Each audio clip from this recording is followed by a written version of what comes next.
আপনারা জানেন এখন সেফ এক্সিট নিয়ে নানান কথাবার্তা হচ্ছে। তো আমরা উপদেষ্টারা খুব নিশ্চিতভাবে জানি আমাদের কারো কোনো সেফ এক্সিটের প্রয়োজন নাই। অসুস্থ আত্মধ্বংসী রাষ্ট্র কাঠামো থেকে আমাদের সেফ এক্সিট প্রয়োজন এই জাতির। আমরা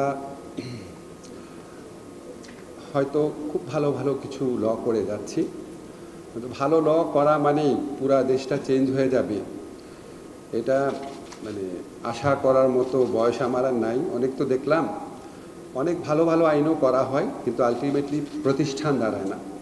আইন করার ক্ষেত্রে আমাদের কিন্তু ব্যর্থতার ইতিহাস কম। আমরা অনেক অনেক ভালো ভালো আইন করি, কিন্তু প্রতিষ্ঠান করার ক্ষেত্রে আমাদের ব্যর্থতা সীমাহীন।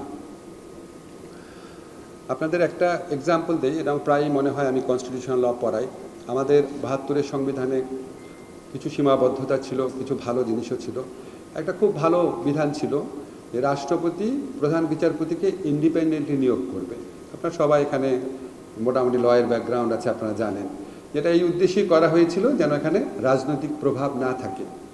রাষ্ট্রপতি ইন্ডিপেন্ডেন্টলি দুইটা কাজই করতে পারে, তার মধ্যে আসলে একটা কাজ করতে পারে, সেটা হচ্ছে প্রধান বিচারপতিকে নিয়োগ করা। কিন্তু আপনারা সবাই জানেন রাষ্ট্রপতি কখনোই প্রধান বিচারপতিকে ইন্ডিপেন্ডেন্টলি নিয়োগ করেন নাই।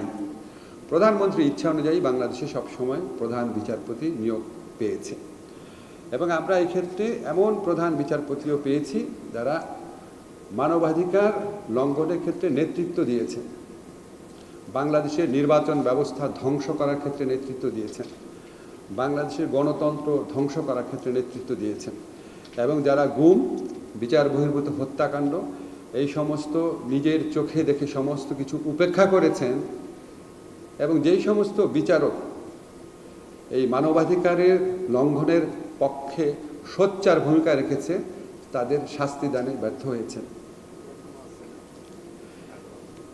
আনফর্চুনেটলি এই ধরনের বিচারপতিদের কেউ কেউ এখনও আমাদের এখানে রয়ে গেছে। আমরা ইনস্টিটিউশনাল রিফর্মের পথে কিছু দূর অগ্রসর হয়েছি, পুরোটা করতে পারি নাই। পরের যারা ইলেক্টেড গভর্নমেন্ট আছে তাদের কাছে এই দায়িত্বটা থাকলো। আমি এই কথাগুলো এই জন্য বললাম যে আমরা ভালো আইন হলে আমরা যেন খুব আশাবাদী হয়ে না যাই। ভালো আইন হচ্ছে একটা ফাউন্ডেশন করে আপনি বসায় রাখলেন, তার উপর একটা খারাপ একটা বিল্ডিং বানালেন, ওই ভালো ফাউন্ডেশন তো লাভ নাই। যে প্রতিষ্ঠান গড়ার কাজটা এটা একটা নিরন্তর প্রক্রিয়া। আমি নিজের কাছে মনে হয় আমি সরকারে এসে আমার সবচেয়ে বেশি যে জিনিসটা মনে হয়েছে, আমাদের প্রতিষ্ঠান গড়ার ক্ষেত্রে আমাদের অসীম সীমাবদ্ধতা রয়েছে, বিভিন্ন ধরনের সীমাবদ্ধতা। আমরা প্রতিষ্ঠানকে এটা বুঝি না, আমরা ব্যক্তি বুঝি। আপনি বলতে পারেন যে শুধু পলিটিক্যাল পার্টি না, সমস্ত জায়গায় আমরা ব্যক্তি কেন্দ্রিক।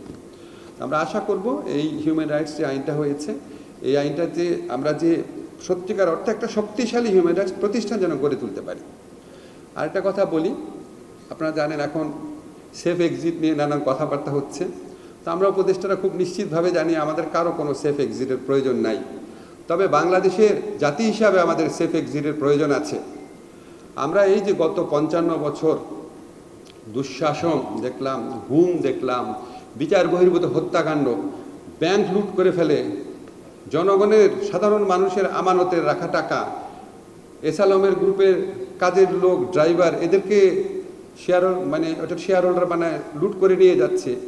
এরকম একটা ভয়াবহ অসুস্থ আত্মধ্বংসী রাষ্ট্র কাঠামো থেকে আমাদের সেফ এক্সিট প্রয়োজন এই জাতির, এবং এটার জন্য আমাদেরকে কিছু কিছু প্রতিষ্ঠানকে অত্যন্ত শক্তিশালীভাবে গড়ে তুলতে হবে। আমি মনে করি এর মধ্যে সবচেয়ে ইম্পর্টেন্ট হচ্ছে উচ্চ আদালত এবং সংসদীয় কমিটি, এবং এর সাথে সাথে আরও কিছু জবাবদিহি প্রতিষ্ঠানকে আমাদের অত্যন্ত শক্তভাবে দাঁড় করাতে হবে। তার মধ্যে সবচেয়ে উল্লেখযোগ্য হচ্ছে হিউম্যান রাইটস কমিশন। এটা যদি আমরা করতে ব্যর্থ হই, আমাদের এই রুমে যারা আছি, আমাদের বিদেশি বন্ধুরা ছাড়া, আর এই রুমের বাইরে বাংলাদেশে যে মানুষজন আছে, তারা যে কেউ যে কোনো সময় গুরুতর হিউম্যান রাইটস লঙ্ঘনের শিকার হতে পারে। কাজে একটা শক্তিশালী হিউম্যান রাইটস কমিশন স্থাপন করা শুধু সরকারের, আইনজীবীদের, অ্যাটর্নি জেনারেল বা সমাজের কোনো স্পেসিফিক অংশের মানুষের দায়িত্ব না, এটা আমাদের বাংলাদেশের প্রত্যেকটা মানুষের দায়িত্ব।